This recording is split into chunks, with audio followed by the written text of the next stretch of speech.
Hey everyone, what's up? This is the Retro Ranger wrap up. Thanks for joining us on this Sunday. We have this way, Josh, Hello. and this way is the. Battlestar Galactica, aka Purveyor of Petty, etc., etc., etc., etc. But yes, I'm here too. We are all here. And how are you guys doing in the chat? Just to let you guys know, I'm wearing my Comic Con badge. This would have been Nice. Comic Con. I should have pulled mine out too. This would have been I know, Comic Con right? week for us, unfortunately, due to COVID that has been canceled. So, what kind of updates have you guys been listening to? What is the most exciting thing that you've heard? Have you heard any Comic Con news? I've been kind of busy the past couple of days because I am in the process of moving into a new place, and then I am going back up to Santa Rosa when production starts up again for another show that I'm working on. So the only thing that I was really paying attention to was the Star Trek stuff. Cool. So I did watch that, and I've been catching glimpses of the Justice League Zack Snyder stuff that's been dropping too. Cool. Also, this is weird. So when I look at you and I'm not actually looking at you on the screen, it's weird. Okay, but yeah. Hey, Daniel, did you hear anything? Any fun news or life updates for you?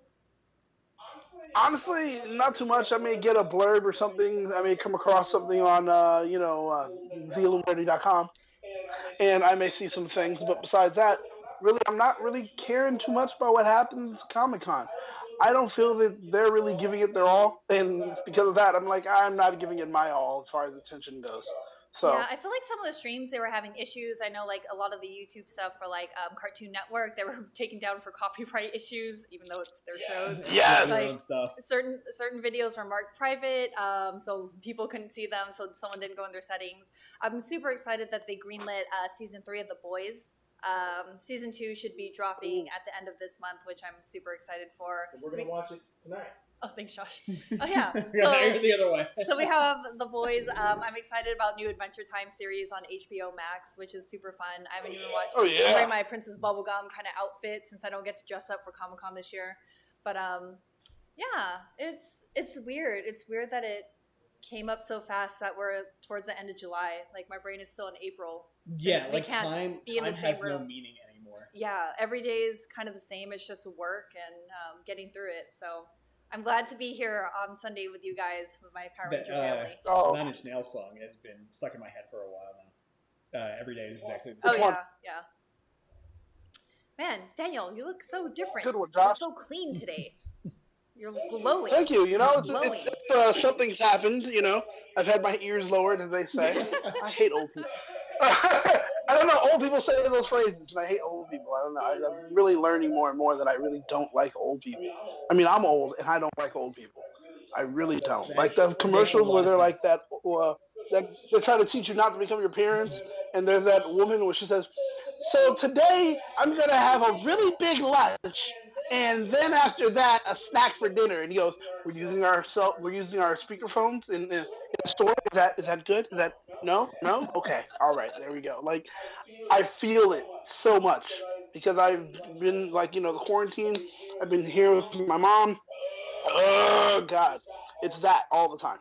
So, not a fan. Yeah, not a fan. I've just been watching TV. New Rick and Morty short dropped last night, I which was haven't super had a chance to watch interesting. that yet. If you guys have seen it, let us know. We might try to do something later, but I go to bed at like 8 before the sun sets, so probably won't happen. But I'm trying to push Josh to at least watch it and talk about it. It's super cool. It's done in anime style. It's in Japanese with subtitles. Yes. That's cool. Yeah, it's pretty cool. It's super interesting. They kind of bring back some other things. I kind of watched it as I was doing other stuff. Right. But I need to go back and watch it hardcore because they're bringing in some interesting concepts that may or may not relate to major story arcs. Yeah, well, so one thing that I did start doing this past week, and Daniel should enjoy this, is I started watching Battlestar Galactica.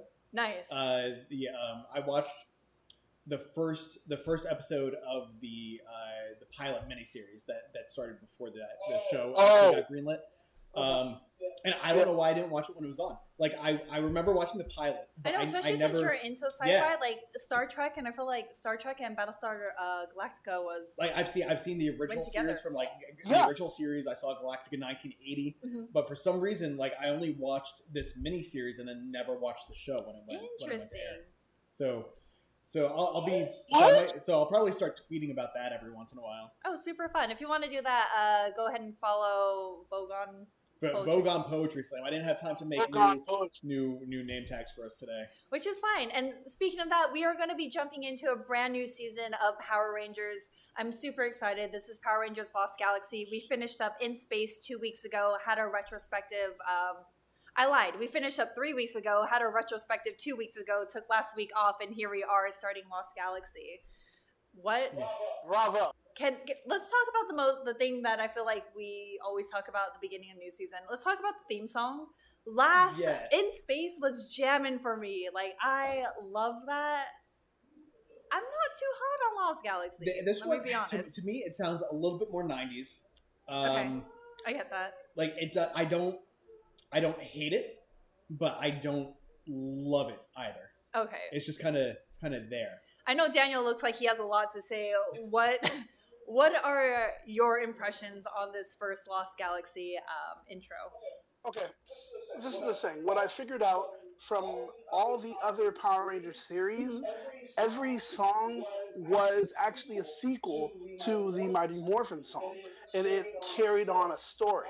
I know now this is pretty much like, hey, we're cutting it, this is a new series, so we're starting with something new. But it's just, there's so much that I don't feel is connected to anything else. You know, we've got Zeo, stronger than before, go Zeo. It's referring to, hey, what we had before, but now we're stronger. The other ones, like, they all kind of did that same thing. This one is just, Lost Galaxy, entertainment, Lost Galaxy. And it's just, it feels slightly repetitious, and that's why everybody says, oh, it's catchy. And it's like, all I have to do is say something 3 or 4 times to you, and apparently you're going to say that's catchy and you love it. I'm not a fan of it. I mean, I'm just not. We're only 2 episodes in. It might grow on us. Yeah, it could grow. Because Josh actually he wasn't hooked on the Power Rangers in Space opening until a little bit later. You're like, you know what? I think this has started to grow on me. It's like an earworm. Like the more you hear it, it just keeps burrowing further and further and further in there. Because I feel like all the other ones like amp you up. And the more you want to get some level of acid to just kind of drip in there to go further and further too. That's what's happening to me on this title sequence. I'm just not a fan of it. The show, yes. The song, bleh. Yeah, the song, like, it every time I wanted it to amp up, it kind of went to like a lower tone. I don't know anything about music, but you wanted it to go up, and it went down to like kind of underwhelming hype. Like all the other ones are like go Power Rangers, or like, I really want like you want a fist bump, and this one is kind of like this garage band, kind of like you said. Because this series came out in the late 90s. Yeah. I think it was 98. Okay. That's right. Let's fact check that before we fact check that myself. If not our chat, I'm sure. Someone else can fact check that for me. But like I kind of would have liked to have like a 99. Daniel said, okay. Like a Nirvana-esque, like a real it's very like, grunge. grungy. Yeah. Yeah, and it's not it fits the time. I guess. I mean, this is a completely different series too. I guess we talked about the title. The other thing I wanted to mention is it a completely different series though? Like this is something that I was. The Power Rangers are older. I feel like in this, like they are adults as opposed to our teenagers with attitude. I was sad that Skull wasn't in the credits. That's the other thing. But they are explaining that in this first episode that I feel like we should jump into. Yes, Skull. This was the only appearance of Skull this season. Yeah, because they're basically writing him out. Why?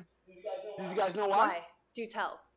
So, Jason Ivey, the actor, was actually going to college. And Jason. This was his he was in. He was getting his master's, right? Yeah. Aww. So so cute. To finish furthering his education. So because of that, unfortunately, he had to go. So it was still great for him to show up and say, yeah, I'll sign off on doing a send-off. And it was great that they even wanted to bring him on. So I going into this series, Lost Galaxy, I made it a point to not dig too much into it. Obviously, there's some things that I found out just over time with researching things for In Space, but I didn't really want to know a whole lot about the actual story itself. Yeah. And like everyone was telling me, oh, well, it's the end of the Zordon era. We're going to get a completely new cast and all this kind of stuff. And then going into this episode, I'm like, okay, well, here's Bulk, Skull, and the Professor. Yeah. So they're holdovers from before. Then I'm just gonna jump into talking about this already. Yeah, let's and, just and jump then into it. At the beginning of the second part, we get the Astro Mega being ship. captured into. So I'm like, oh wait, we have a Zord, and there's Alpha 6. So it's not entirely new. We still have all these things that are being held over from the previous generation. I like that transition though, where it's kind of paying homage to like where it came from, considering that was supposed to be the end. Yeah. And them like just doing enough of a segue for the fans I don't to mind get it. into space. I guess Lost I was. Galaxy. I think I was just disappointed because everyone was saying that, oh well, after the in space was the end of the Zordon era because obviously because Zordon isn't in it any longer, and that goes in a completely new direction with a whole new cast. And I'm watching it, I'm like, oh wait, there's still stuff here from before. Yeah. Also, Josh, if you could flip your camera, I think that would be great too, because you're talking into the side void. Just because there's the end of an era doesn't mean that you can't pay homage or because it was a museum basically from something that's prior. I mean, it's like, okay, the end of the Roman era, but yet we still have democracy, which came from them. I mean, there are things that you're going to have that you're going to carry over, and that's fine. So, right, but if you look at like the new era, if you look at like the newest seasons, seasons, the Zordon era, I was like, oh, we'll still have lingering pieces, right? But like going from and his level going from like Ninja Steel to Beast Morphers, though, there wasn't anything from Ninja Steel that was held over to Beast Morphers, right? Except for the actors, and when they came back for the team up. I don't know. I think, but not in general. Like the team ups, I feel like are a little bit different from like the overall major story arcs. Yeah, I guess that's true. But this time the cast, like we didn't have the cast rollover. Like every single time we either had the passing of the torch or the same cast at least introduced in that first episode. So like coming up to where we are now, this is kind of a huge departure. Like we do not have Zordon anymore. Mm-hmm. Our baddies are not introduced with like say like Divatox and Rita and Zed and everyone else at the Machine Empire like we had last season. Like last season was kind of like they threw everything out that they could. Like it was very much like playing homage and kind of like fan, like, hey, fan service for everyone to Power Rangers at this point. So they did, I think, just enough to be like, hey, Alpha 6 was there. They still have Power Ranger history. Because one of my questions is like, does every planet have a set of Power Rangers? And then what happened to Earth's Power Rangers? Because technically they went to space. Like did Earth get new Power Rangers? I kind of look at the Power Rangers like the Zeo Rangers. Oh, you mean like the Turbo Rangers? Like Justin is still there with his Well, see, they never lost their powers in Zeo. But who's the Zeo Rangers now on Earth? Tommy? Is it the same people? Well, Tommy comes back. Oh, does he? But I kind of look at the Power Rangers like the Green Lantern Corps. Yeah, that's the best way to look at it. So the Green Lanterns are a sort of military law service that are ran by this planet Oa, but they go out and they patrol the entire galaxy. So sectors have their own Green Lanterns. So there's multiple Green Lanterns that were from Earth, but some of them left Earth, some of them came back, and like it's always changing.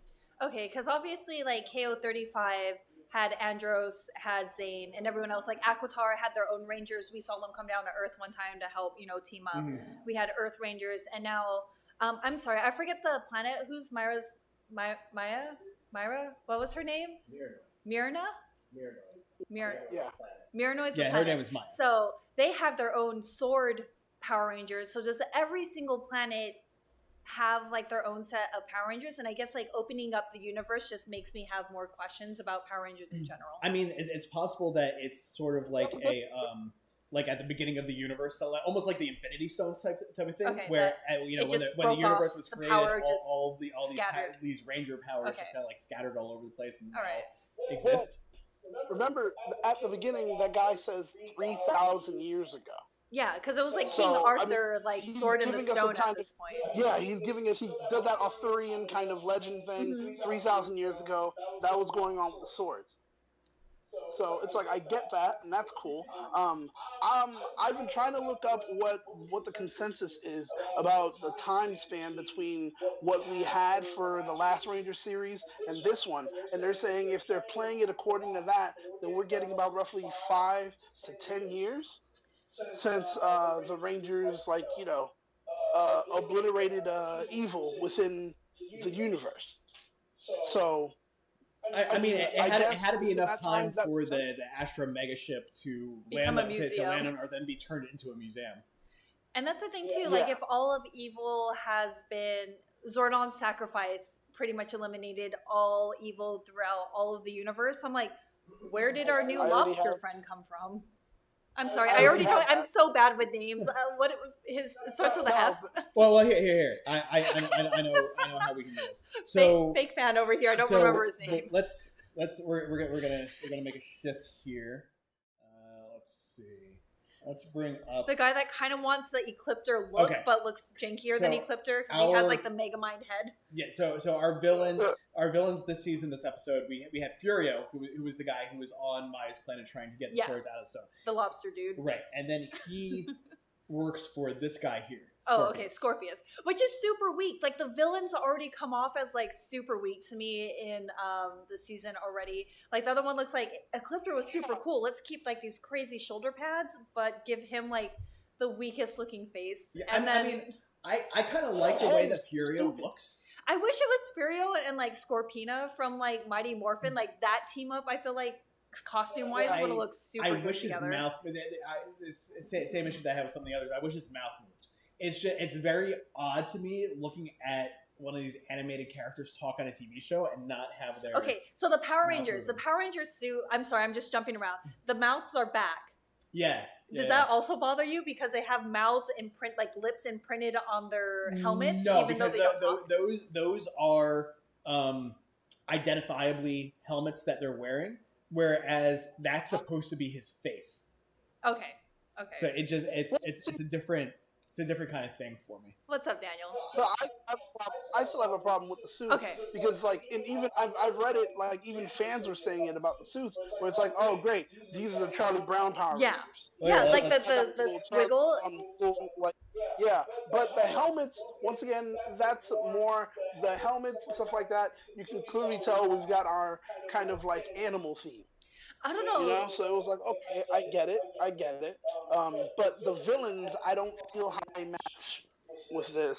But I mean, I definitely don't see on the Charlie Brown influence here. Definitely. And I feel like it's a kickback. Like they were trying to reap the hype of Mighty Morphin Power Rangers, kind of going back to like the triangle blackout colors and even the helmet designs. Especially the Green Ranger remind me so much of Tommy's Green Ranger, the Dragon Zord kind of thing. And I was like, oh, why didn't you just come up with something new? I know it's Sentai footage, like they have no control over what it looks like, but I was like, why are you going back to Mighty Morphin? I wish we can kind of evolve the suits too. Like it's just, it looks too much like Mighty Morphin for me to really like it. I mean, I'm a little less, I think, picky about it. Like, it's funny because you and I were talking about aesthetics and things like earlier. We're very different on like... before we went on. We're we're definitely different on how we feel about like how things look.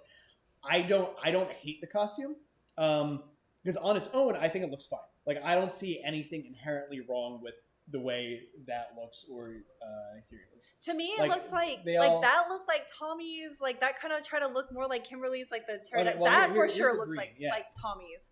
And it's like I feel like if these figures were released like during Mighty Morphin era, you're like, dude, these are like the Chinese knockoffs that just got mass shipped. And that's the way, like, I don't know. Maybe if these came first, I mean, my bias would be flipped, obviously. I kind of feel like all of the suits look like something that you would pick up from Party City.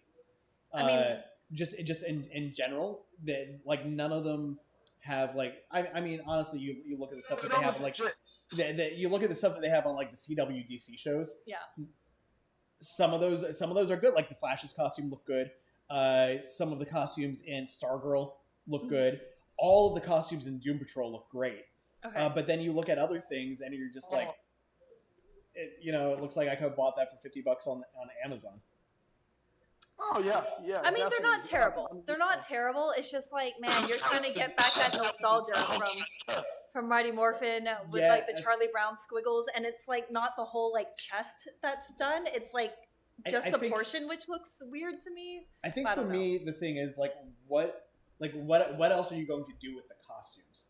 Because you know you've got that standard like spandex kind of look. Yeah, because you have to make you, multiples. you have to have that color. You know they're all whatever like majority color their color. I don't know, is. that 2017 movie, like obviously this was done way before, but like the 2017 was done. I like the armored in the original Power Ranger movie that's not canon, but like they amped it up a little bit to be more like this is protective instead of just spandex. Right. A lot of people hated the look of those suits from the movie though.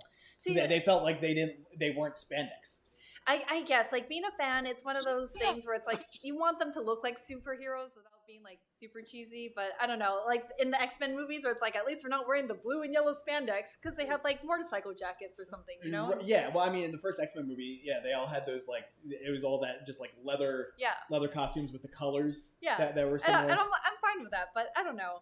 I think I'm being too harsh on it. We are only going to talk about the first 2 episodes, part 1 and part 2. Was it called Quasar? Quasar Quest. Quasar Quest. Because it's the Quasar the swords are the Quasar Sabers. Yeah. Very interesting was that first episode. This was actually one of the first times I think that we don't get the Rangers in the first episode. Yeah, like, it actually starts off very Star Trek. Yeah, so there were a lot of things that I realized in this episode. Like the you can see behind us here the space station. Like it gave me a very Space 1999 vibe, which it's a show from like the mid 70s, where there was some kind of an explosion and there was a space like a colony that was on a space station, and they kind of just got like blown into space, and they couldn't get back to Earth, so they're just like traveling outward. Yeah. But it was also so it also gave me. Did you see the Valerian? I did not, but that looked like it was supposed to be a really good movie, and then I heard the reviews, and I was like, damn. I thought it was a good movie, but I felt that the lead actors, Dane DeHaan and Cara Delevingne, weren't the right fit for the characters that they had. They look very... I think they were too young, and they just didn't have the chemistry that they were going for. It seemed a little dry. Yeah. So, but the movie itself, like it's a Luc Besson thing, so it looks amazing. But in the I'm sorry. Go ahead. In the comics are a little bit different too. Okay. But in the movie, it's a very similar thing. There's the International Space Station over the course of hundreds and hundreds of years just kept growing and growing and growing and growing, and eventually it got so big that it started to fall into the Earth's atmosphere. Okay. So they pushed it away and just started traveling through space. Interesting. So that's another influence that I saw here. And then when they're on the spaceship, they're playing the Blue Danube, which was a theme that was used in 2001: Space Odyssey. When they're showing that's what I was the noticing ship too. That was a big. So one. like those were the things that kind of like got me really into this episode 2. Jared Hodges says that there was Starship Troopers vibe when they were going through the training mission on the moon, and they were all kind of fighting each other. Their outfits were very reminiscent of the Starship Trooper outfits too. Not reminiscent, dude. The helmets literally were the Starship Troopers. Were they really? So, yeah, and it was like, oh wow, this is crazy. It's interesting. Like they're the Starship Trooper helmets. So I was like, okay, that's pretty cool. That explains a lot. But I guess, like, tactically, they kind of made sense. Because even the ambient music in the background, it used a lot more like kind of like horns or brass instruments, and it reminded me more of Star Trek, like kind of transitioning. Like Star Wars did really well for in space, and I feel like they are starting kind of like Captain's Log almost, getting into Star Trek for this. Yeah. But I mean, I was already like super interested. I kind of want to get into the characters a little bit because it is whole new Rangers for us. There is no passing the torch. It is not anyone that we've seen before. What were your guys' impressions? I guess. So who do you want to start with? Let's start with the Red Ranger. So he's the one that I feel like. Leo! Danny Slavin. Slavin or Slavin? So Daniel, you're wearing red today. What were your impressions on our new Red Ranger, Leo? Okay, Leo was interesting to me. I love the fact that when Leo gets his moment, when we first see him, okay, he's doing something that isn't truly considered heroic. For sure. I mean, he's trying to stow away and get on. It just kind of does this thing for you where you let us know we're not dealing with the same ethic that we were before with Power Rangers, where it's like everyone is immediately chivalrous, everyone is immediately perfect. It's, hey, you know what? They're regular people. There may be flaws, and there may be flaws within the system itself. Like, for example, if they're sending people away and they told them at moments like, hey, remember, say goodbye to Earth because you may never see it again, shouldn't everyone that is like a relative of them be able to go too? Yeah. Because some of them, I mean, it's like See, I don't know. I you're don't know how building. it works. No, that's what I'm saying. You're building this world. You can build it any way you want to. I mean, we don't know how everyone that's going to be there has to be there and colonizing. You could have wrote in just a quick little line and made it something. Also, they were shooting at the LA Convention Yeah, you Center. saw the Staples Center in the Oh, yeah, background. yeah. You know, that I was always like, yo. I Yeah. always love that kind of stuff because like in this first season of Picard, they were doing a bunch of stuff at the Anaheim Convention Center, and what else was I watching? Demolition Man. Oh yeah, in San Diego. So some of that stuff was down in San Diego. Or if you ever watched the OC, that was all shot right down to so, beach. So like any time now that I see something on a TV show, I'm like, I've been there. It always stands and out. it always is one of those things where you're like not really a humble brag, but it's something that you kind of take pride in. Of like, I know where that is. Yeah, like, I know that filming location. Like, that was super fun. What were your impressions on our new Red Ranger? Because this is, like Daniel said, a huge divergent. Like, the Red Ranger is like ultimate. Like, he's supposed to be Captain America, and this guy is kind of a scumbag, in my opinion. You know, I actually kind of felt he was very similar to the way Jason was portrayed in the 2017 movie. Oh, interesting. Because you know, like kind of like a flawed person. Yeah. Because I mean, he doesn't really come across as a scumbag. Because I mean, he helped that old lady get her passport thing back, and you know, she was being being robbed by why this old lady was walking down that like alley? Dirty alley. Yeah. I have no idea. But you know, that's also my issue with Batman's parents being murder killed. Alley. Yeah. Yeah. I'm like, why would you go down that alley? Yeah. I don't get it. So you know, just random like nitpicking things. You know, those are a couple of things that I had issues with. But overall, him, like I kind of liked because you saw that he really wanted to go on the spaceship, but he, for whatever reason, he wasn't picked. So he was just trying to find another way to go. And I'm not gonna lie, I probably would have done the same thing. Like if I found out that they were he's a lawbreaker impersonating soldiers, like having other people lie for him and not like being an honest, upstanding citizen. I don't want that for my Red Ranger. I mean, but that's why I love it. Why was he doing it? Like he wasn't doing that stuff to be a scumbag. He was just doing that stuff to go on the ship where apparently he knew that his brother was going to be too. I don't know if he knew that his brother. That's the only reason he wanted to go. Because his brother, like he knew that his brother was on that particular mission, and his brother's like, I need you to stay at home and right, because his brother specifically said, no, you're not. Like this isn't for you. You shouldn't be here. Yeah, and he was just like, no. And then his brother died, so I'm like, cool, man. See, and that that was kind of a thing that I didn't like because I was like, okay, well, of that, like you don't know what would have happened differently if he did not do all of this. So he's like the catalyst for basically his brother dying. But not only that, I didn't like that. Right? Just like from a basic story perspective, his brother was the one that pulled the sword out. Yeah, he's the worthy one. This guy is not worthy. Well, well, he didn't try, so we don't know that he wouldn't have been able to. But obviously, after how many like thousands of years that no one can pull the sword from the stone, like obviously he like his older brother Mike was the King Arthur, and you are like, you know, like, hey, I already pulled it out, but I'm gonna die, so take the sword. But honestly, I think his brother should have just gave him his hand. I mean, that's one thing. I was like, okay, well. Why? Like grab his jacket and just lift him up. Or you're right his there. brother could have kept holding on to the sword as he was pulling the sword up. Yeah. There's a lot of different ways that could have gone. Yeah. It's like the Jack and Rose. Like, hey, he would have fit on that. Yeah, that was one of my issues because I was like, and then like just because of how that happened, I'm concerned that throughout the series we're going to have Leo like constantly being like, you know, like moping around because he's the reason that his brother died, and that's just going to be a recurring thing. Is us having to listen to him whine about that. No. I think what we're going to have is Leo the overachiever. He has to prove himself now.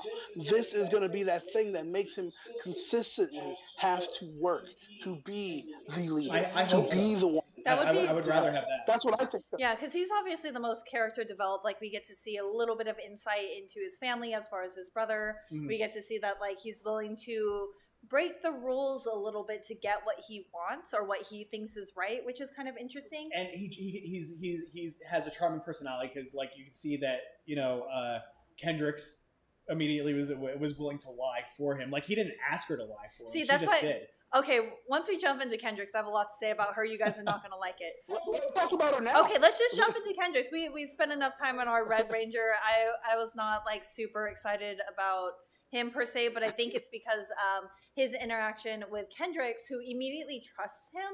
And it's like, you know nothing about these people. And if you watch enough, like, true crime videos like I do, you should not be standing up for him. You guys had a minor interaction where he was like, and he could have been stealing something. He could have killed someone, and you ran, like, he was running away. Like, you don't know anything. That, to me, screams that you're a fool. I agree, but those issues tie into my problem with the 22-minute format that the series in general has. Okay. Like, I'm sure everyone is sick of me saying I have problems with the pacing of the episodes. Yeah, of course. But it's true. It's true. But no, Can't fault you for that. because it's a 22-minute episode, because you've got that when these were on the air, like, even now you still have the same thing where, okay, you have so many minutes before your first commercial break, then you have so many minutes before your second commercial break, and then you've got so many minutes before your third commercial break. So you've got these like, usually like a 3 or a 5 act structure in these shows, and it's hard. It's really hard to get all of the story beats that you would need into that amount of time. Now, Josh, I want to kind of like, I want to bestow some knowledge on you, or give you a challenge. Okay. And that challenge is screw the pacing. By now, we know when it comes to Power Rangers, pacing is the one thing. While they are writing, they throw out the window, and they say, "Who cares? Let's do this, that, and Oh, the other." absolutely. If I say get rid of that, I'm also going to have to say get rid of the idea of what we understand exposition to be, and that may be a problem. Well, that's the thing. Like, You're not wrong, man. You're not wrong. It's all tied together, and I mean, you know, let's be honest. Like, we're here talking about these episodes, and I feel like I would be doing a disservice to the discussions if I didn't bring up the story issues that they have due to those things. Right. Like, that's why I said I would have to get rid of exposition. And those issues don't necessarily take away from my ability to enjoy the show. Like, you can be critical and still like something, you know. And I feel like you guys. I hope you guys know, like, in the chat, that we actually really do love Power Rangers. It's why we do this show. But looking back at it as an adult, you can't help but look at these things with a more critical eye, especially since the content of what's being released now for kids is, like, getting like so much better and so much more profound. You can't help but, like, look at it through a lens of growing up, you know? Yeah, exactly. So we love Power Rangers. We think it's great, but it's like, I hope you don't think that we actually hate it. Otherwise, honestly, we wouldn't do this show. Yeah, no, and sometimes it's just fun to pull these things apart. Yeah. Like earlier this month, you know, on July 4th, I was watching Independence Day. Yeah. I absolutely love that movie, and it's so bad though when you go and look at the storyline and think about, like, everything that these characters are doing and their motivations and how these things are actually playing out. It's fun. And, like, all the character interactions are great, but digging into the plot, that movie it embiggens the spirit of what America is for all of us, Josh. That speech is what I listen to before I break into someone's car. That thing really gets me going, Josh. I mean, that speech was great. I'm not saying I'm not saying the dialogue was bad, unless you watch, like, the extended director's cut. You see some of the stuff that they cut out, and you're like, I know why they cut that out of the movie. Okay. Oops, sorry. I just kind of bumped that table by spinning around a little bit. The Blur has never watched Independence Day. Blur, all right, man, you're missing out, all right? When you're not watching the Independence Day, you're letting the terrorists win. So you gotta watch it, okay? I don't know why I haven't really watched it. And when I say the terrorists, I've seen parts I mean the space aliens. That's so disappointing. But yeah, I mean, I don't know. did we all talk about Kendricks, or is it just me, like, just Inflammatory You hatred. How do you guys feel? I have no opinion on her yet. She's very underdeveloped in this particular episode, but you can tell she's very trusting. She's very empathetic, which I think will be an interesting play with the rest of the characters on here. Go ahead, Daniel. I think Kendrick, I'm just gonna be honest. Okay. She's a woman that knows what she wants. She saw Leo, she was like, a bad boy. And then she was just like, I'll lie for him. Like, there's a moment in everyone's life where you see someone and you think to yourself, will I lie and cheat, steal for them because I love them? Or I'm interested in them? Or maybe we have a chance to bang? And that's, I think she was thinking of all those things. And she saw him and she was like, he's cute. Yeah, maybe I'll see him later on the ship. Maybe we can build a relationship. She dug him. You can see it. They locked eyes and boom, that was it. Okay. She was like, yeah, down for that guy. So, she tells, what's his name? Like, hey, shut up. Let him go. Like, they're like, hey, did you see this guy? He was a stowaway. No, he didn't. Like, it was clearly something she did for her own best interest. And I like a person that can do that. I do like that. The writing to me is a little tired too, because it's like obviously the Pink Ranger always kind of goes with the leader, whether it be Tommy or And I was kind of hoping that the friend zone guy, Kai, if we could bring him up next, because I feel like that guy is definitely friend zone. He is the one that's always there to care and protect for her. Man, I really wanted a love interest between two of the side rangers and not have it be. Well, I mean, in Mighty Morphin, there was kind of a thing between Trini and Billy. It was never like explicit, but there was definitely. I think it's just because they were nerds. Like they were both outcasts and not really outspoken. I didn't really get like a love interest in them per se, because I mean, Billy had his own girls and right. Like he eventually ended up with like one of the alien rangers. Right? Yeah, one of the aliens from Aquitar, and he was like, "My planet needs me." Bye, guys. Now I'm old. Wait, but with that, you did bring up Kai. Yeah. What were your guys' impressions of Kai? We didn't get a whole lot of his backstory either, but in like the few moments that he was on screen, I felt bad for him, man. He's an interesting one for me. Because like at first, like he's one of the guys that's going after Leo. Like, he's a stowaway. We gotta get him off there. And not really being down with breaking the rules so much. Yeah, like Leo's at like, what do you call it, like neutral, chaotic, or whatever. Or if you're putting them on that, lawful neutral, lawful neutral, and then we have this guy who's like the good of the good. Yeah. But then when they go through the portal, all of a sudden it's like, all right, I'm gonna go get the Astro Mega Ship. I'm gonna take Alpha 6, and we're gonna take off. Yeah. He was willing to break the rules then. Josh, the thing and the reason he did it is because he remembered what the sergeant or whatever general, I don't know how that stuff works, but whoever that guy was that said never leave our own behind. Never leave him behind. And that's what really just rolled through his head. The thing is, what he is, he's not just like a guy that follows rules, but what he is loyal. And it's just like, it's all about the team. Yeah. That's what it's about for him. And it's like, yes, I want to follow the rules to protect the team. But when something like this happens, the rules have to bend. So I can still do my first major thing, which is protect the team. So he had to break those rules. He had to steal a ship.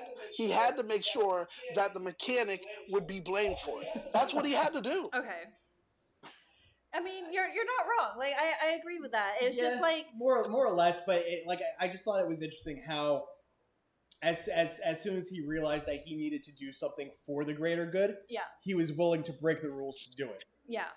He has a conscience. So he wants to abide by the rules, but he knows that there's always kind of that gray zone in between the black and white. That's something with his character. Like I'd really like to see that explored more in the show. Actually, I do. Where he's conflicted because he's like, okay, we have to go and we have to do this because it's the right thing to do, but at the same time, we're kind of not following the rules to do it.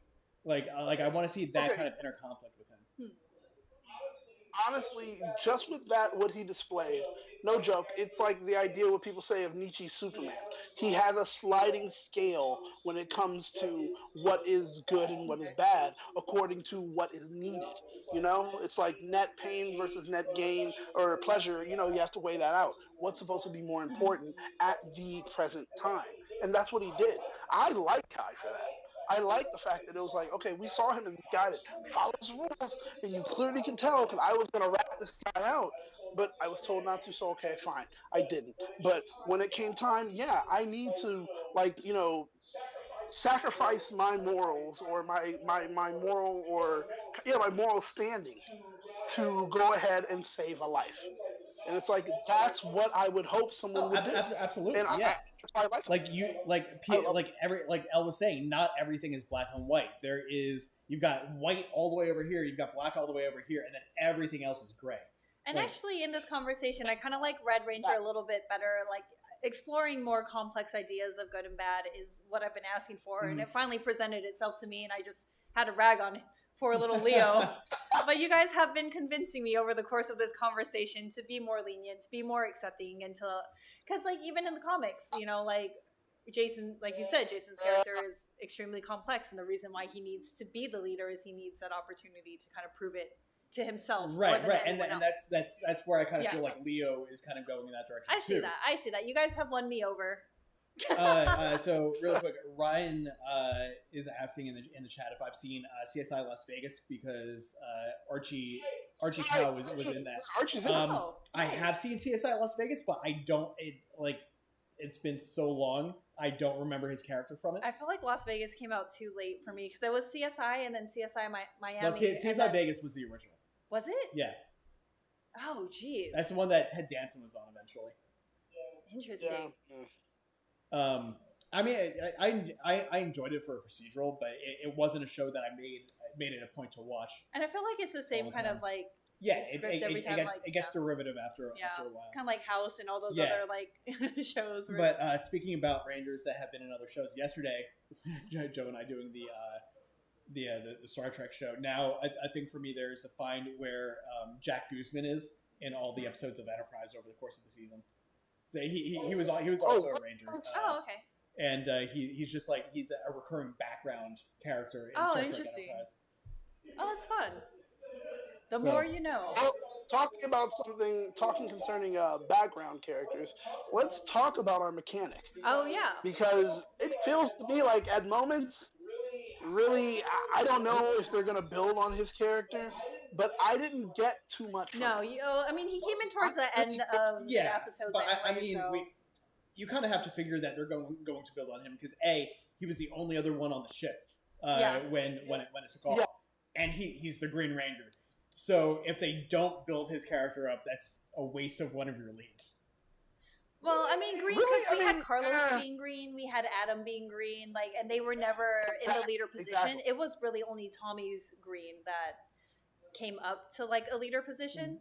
But Well, not necessarily a leader position, just as a lead character, like a character who gets fleshed out and has. I hope so, because he seems the most capable. He was like, I don't want to do this, but I'll drive the ship. I don't want to do this, but I know how to land this. Like, he is definitely the most capable so far in the two episodes. Do that for Daymond. Like, I don't want to do this. I really enjoyed Yeah. when Kai was like, I don't know what I'm doing here. I need your help. And David just came out and he was like push him out of the way. He's like, fine, I'll do it. But then he just starts like, it's like when you see someone hacking in a TV like show, hackers? and they're just like, That's not how that works. I need to bypass the encryptions. And you're like, Yeah. wait, what's happening? Yeah. I don't know, man. They got me in the MySpace right now. Like, it was just like that. Like he was, and then he asked Alpha, like when Kai asked Alpha, "Are we gonna be able to make it through?" And he was like, "All right, no, get out the way. Get out. I don't want to die." And he was like, "All right, move." He was one of those like move, and he just took it over. But he's a victim of circumstance. Yeah. And that's why I feel like he's more of a background player. Things were happening, and he was just like you said, I don't want to, but it's like, okay, I don't want to, but I'm gonna die. I don't want to, but I'm gonna die. And my biggest to succinct that a little bit. Over the course of the series, you think he's going to be a guy that has things happen to him, not a guy that makes things happen. Yes, I actually feel he's going to be far more reactionary than what he's going to be as far as causing something. I think it will be a lot of that. I feel we'll get a lot of backstory and emphasis on the other Rangers, and I feel for him, when you think about it, you'll just kind of see him have to react.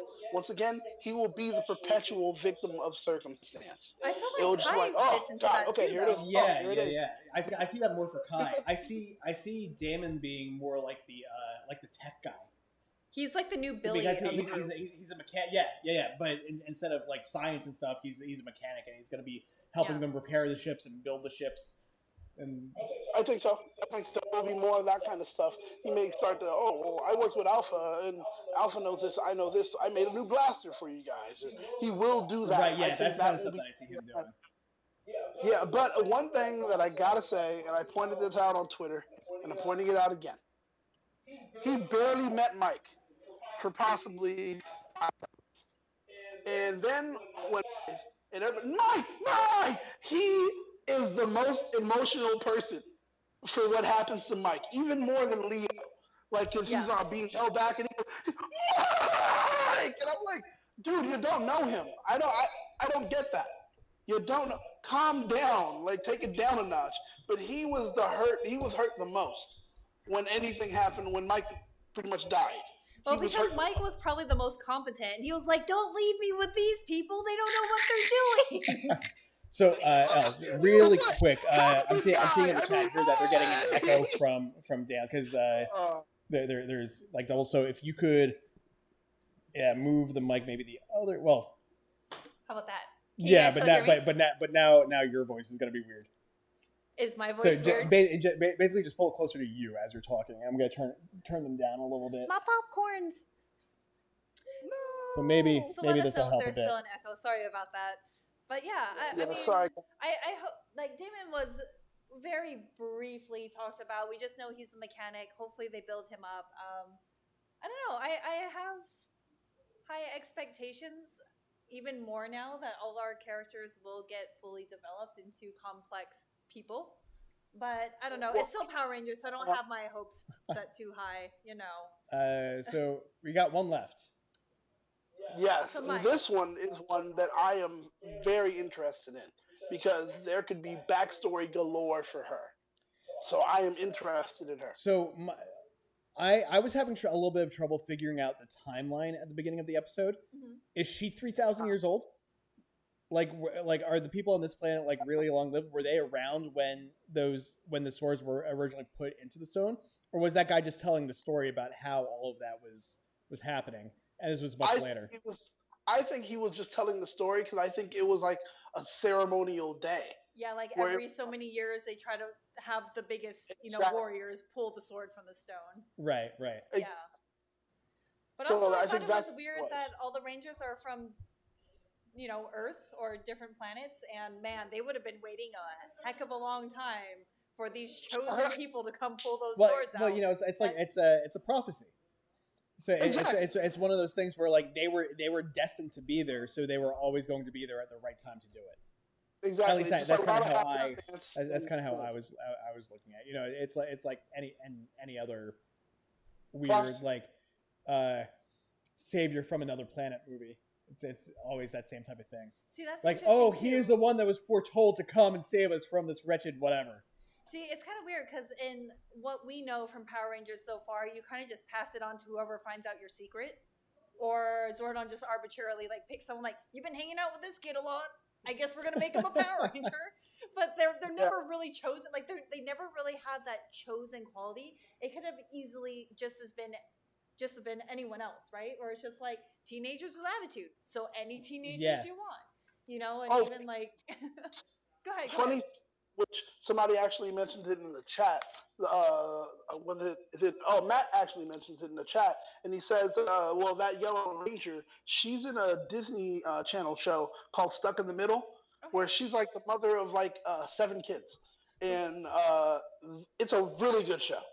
Especially, it's something that you're looking at. Oh, this should have been on Disney Family Channel, but since they closed it out and turned it into Freeform, they had to do it somewhere. And they put it there. It's a really good show. She actually has great comedic timing. Nice. I like her. and I want to see what she did earlier and what she actually does with this character. Because I like immediately once I saw her, I recognized her, and I was like, "That's the character I love for So this it's season." funny. So So the blur is telling us that in the original Sentai, the Yellow Ranger was a male, not a female. They usually are. You could kind of tell by the suits if they Yeah, have a skirt or pants. and you can also see a little bit of a an outline, if Oh, you will, if oh, if you interesting. look at my. I'll be on the Okay, lookout for all that. right. I didn't know. The more you know, I, things you I, can't unsee. Yeah. I figured I noticed it after I read it in the chat and I looked, so I had to make sure that you guys.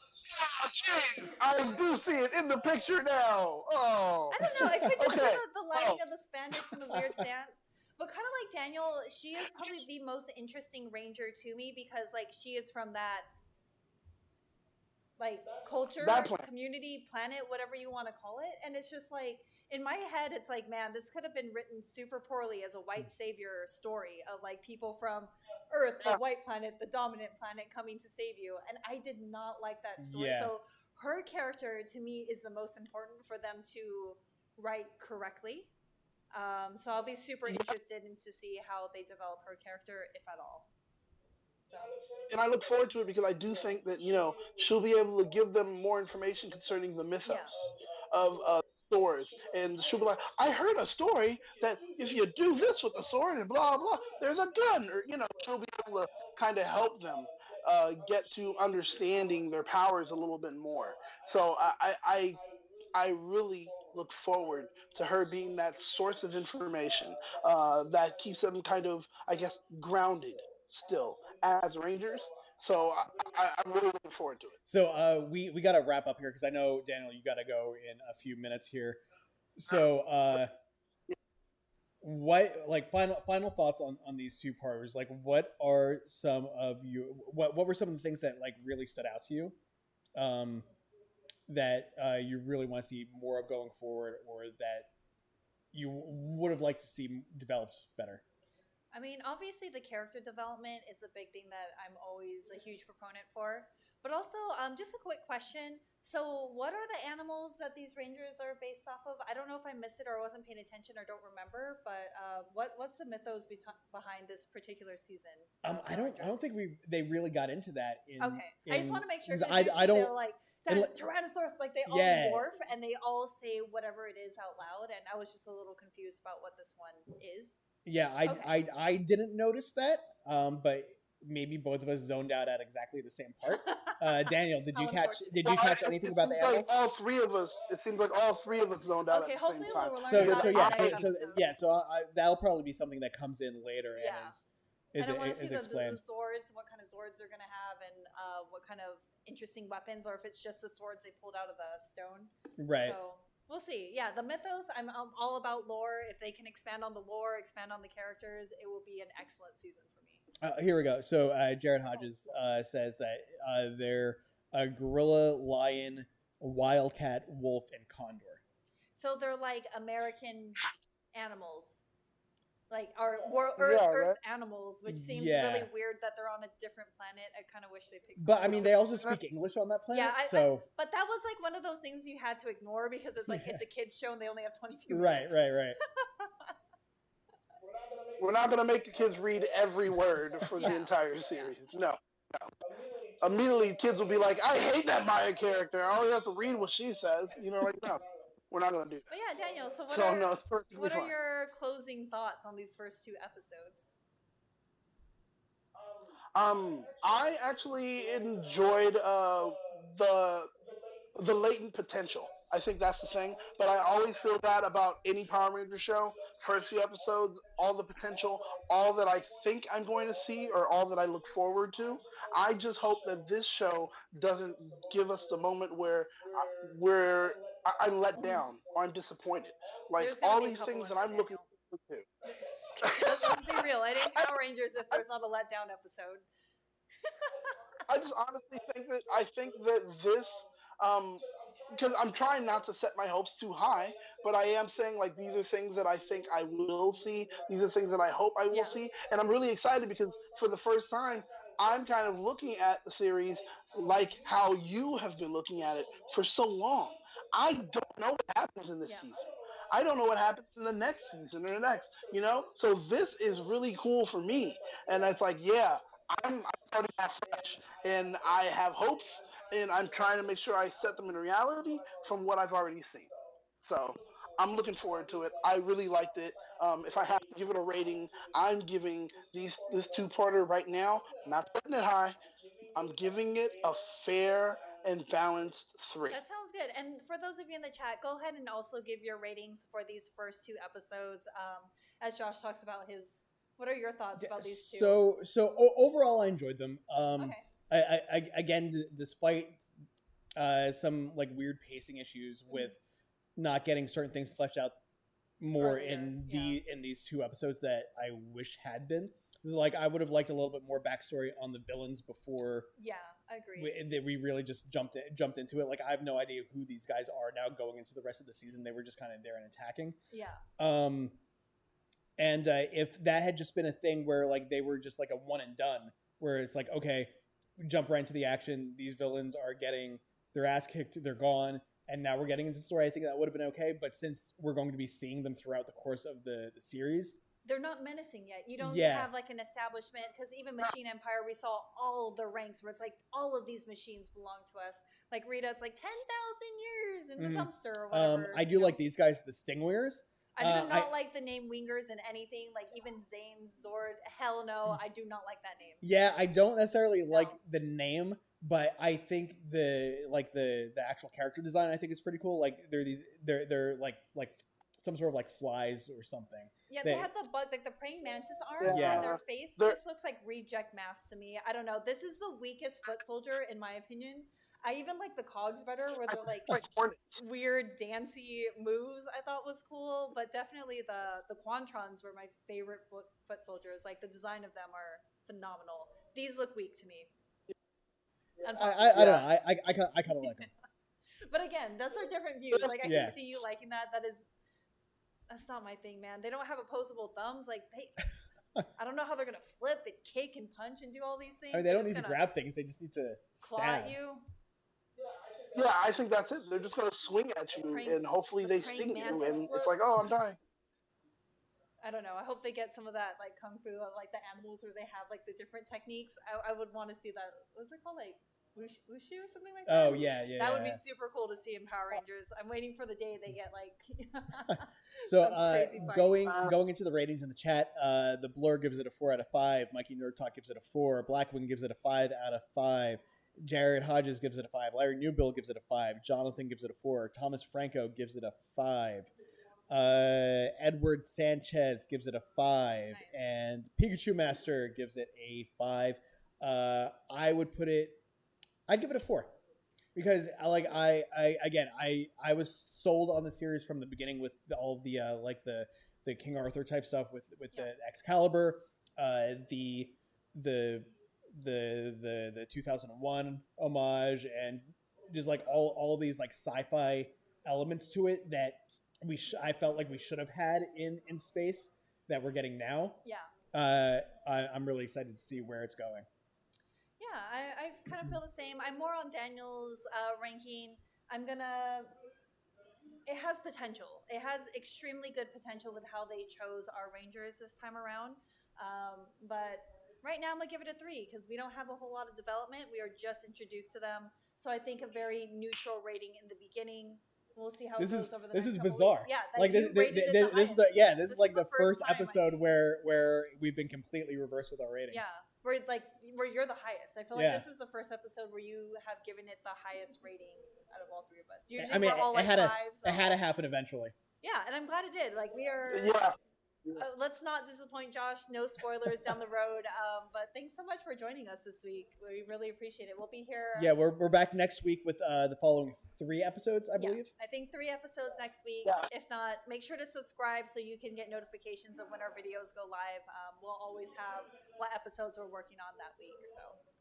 Yeah, so we will see you guys. Well, we won't see you, but the Illuminerdi will be back later tonight with the Illuminerdi Wrestling Order. Elle and I will chat briefly after this about maybe going live briefly to talk about the Rick and Morty thing. And Daniel, you'll be back next week. Yes. Yep. So, Yeah. all right. Thanks so much for tuning in, guys. We had a really great week. Hope to see you next time. Bye-bye. Until then.